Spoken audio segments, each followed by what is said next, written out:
ஆண்டவர் சொல்கிறாரு, என்னால் செய்ய முடியாத அதிசயமான காரியம் ஒன்று உண்டோ. உங்கள் பிரச்சனை எவ்வளவு சிக்கனதாக இருந்தாலும் அதை மாற்ற அவரால் முடியும். உங்கள் தேவை எவ்வளவு பெரிதாக இருந்தாலும் அதை சந்திக்க அவரால் முடியும்.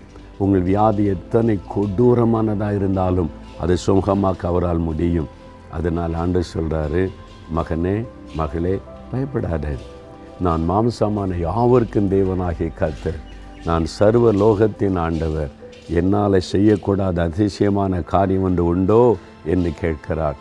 நீ இதை நினச்சி பயப்படுற, எந்த காரியத்தை நினைத்து கலங்குற, அந்த காரியத்தில் ஆண்டவர் அதிசயம் செய்வார். விசுவாசி, உன் வாழ்க்கையில் அதிசயம் நடக்க போகுது.